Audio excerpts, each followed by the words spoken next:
my life, and the earliest memories I have of him come from numerous summer holidays spent in Bedeck, Nova Scotia as a young boy, with visits to Government House in Halifax when he was Lieutenant Governor of Nova Scotia.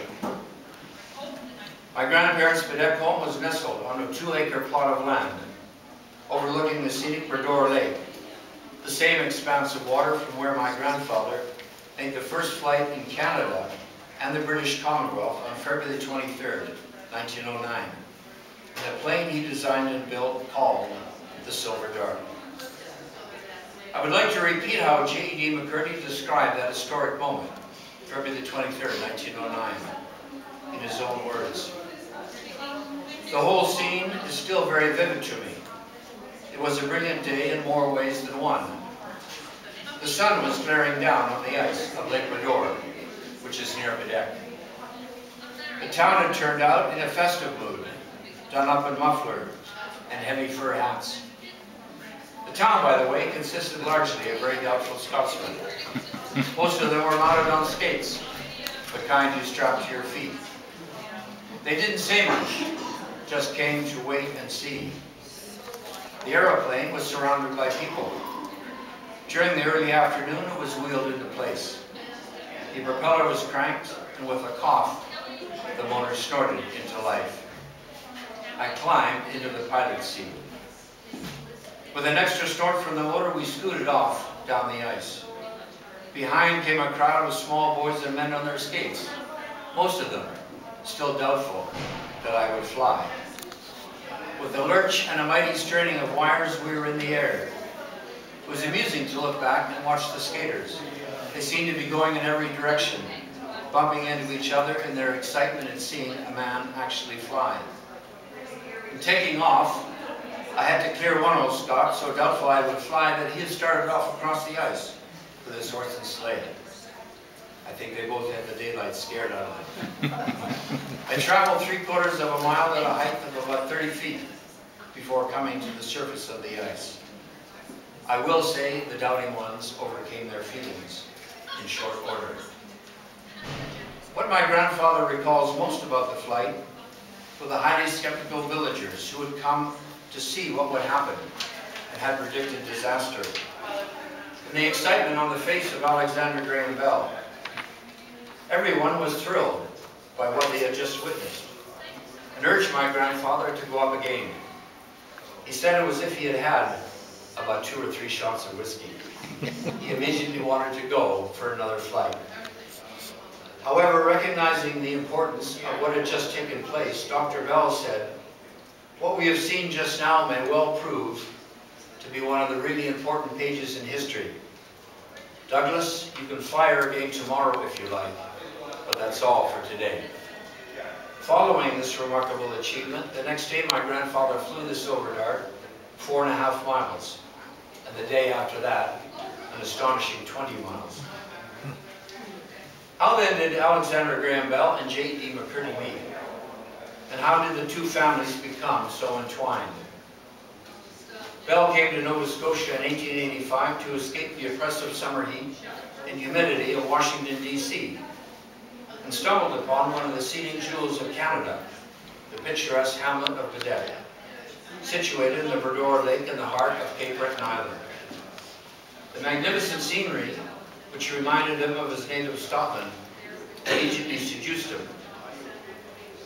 One day, as Dr. Bell was walking along Bedeck's Main Street, he happened to glance through the window of the Cape Breton Island Reporter and noticed a man trying to fix his telephone. Bell entered the office, offered to help, took the phone, expertly dismantled it, and pulled out a dead fly. After reassembling the telephone with lightning dexterity, he returned it to the astonished gentleman who turned out to be Arthur McCurdy, my great-grandfather. When the startled Arthur McCurdy asked the big man standing in front of him how he had fixed the phone so adeptly, Bell quietly replied, "My name is Alexander Graham Bell, and I invented it." The two men soon became fast friends, with Arthur McCurdy ultimately becoming Bell's personal assistant. I recall my grandfather relating to me how the Aerial Experiment Association was created.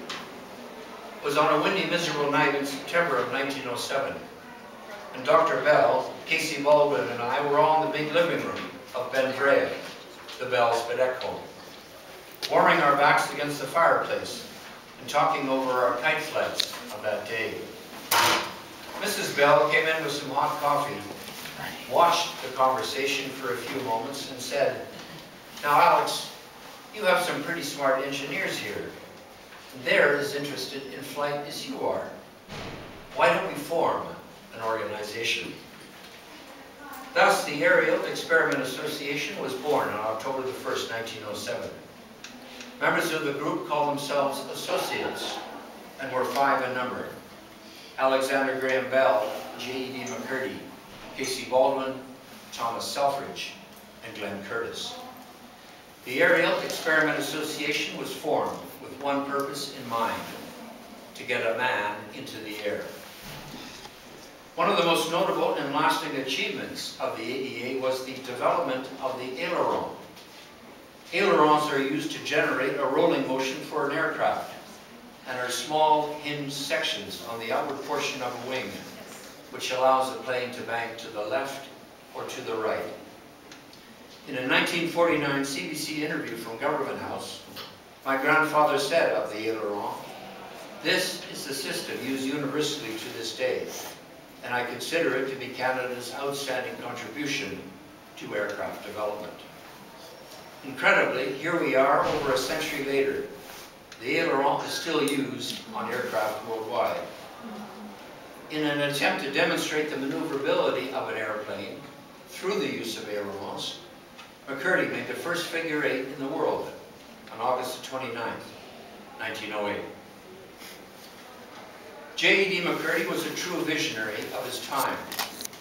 He was the first to utilize a water-cooled engine, this being on the Silver Dart.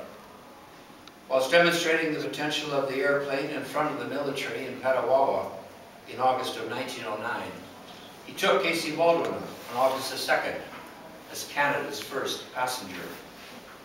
Along with Baldwin, he formed the first aircraft production company, the Canadian Aerodrome Company, from which emerged Canada's first powered aircraft built in Canada, called Bedeck No. 1. McCurdy is attributed with sending the first wireless message in August of 1910 whilst airborne, and with sending and receiving the first wireless transmission while aloft in 1911. In 1910, he became the first Canadian to be issued a pilot's license. He held the world biplane speed record at Belmont Park in 1910. He was the first to demonstrate the possibility of bombing from the air. He made the first intercity flight in Canada in 1911 when he flew in a race from Hamilton to Toronto, which he won, despite giving his competitor a 10-minute start.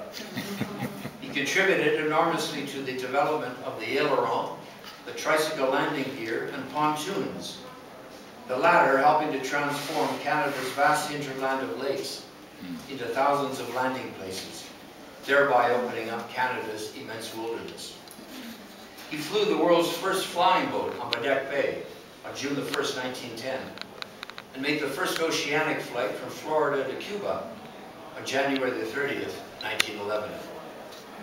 McCurdy established Canada's first aviation school in April of 1915, and he was chiefly responsible for the founding of the Royal Canadian Air Force. Having accomplished what it set out to do, the Aerial Experiment Association disbanded on March the 31st, 1909. And McCurdy, forever thinking of the future, tried to convince the Canadian government of the potential of the airplane for commercial use and for any future conflicts. Arrangements were made with Ottawa for McCurdy and Baldwin to come to Petawawa to demonstrate the Silver Dart's flying capabilities in front of the appropriate military officers.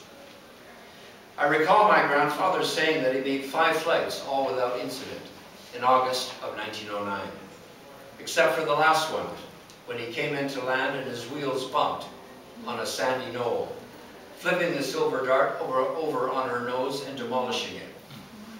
Unfortunately, the officials solemnly ruled that flying seemed to have no place in modern defense. However, eventually in 1920, the Canadian government finally established the Canadian Air Force, which became the Royal Canadian Air Force on April the 1st, 1924. McCurdy's dream that Canada have its own Air Force, originally proposed by him in 1909, finally became a reality. One day my grandfather set himself the challenge of making the first oceanic flight from Key West, Florida to Havana, Cuba.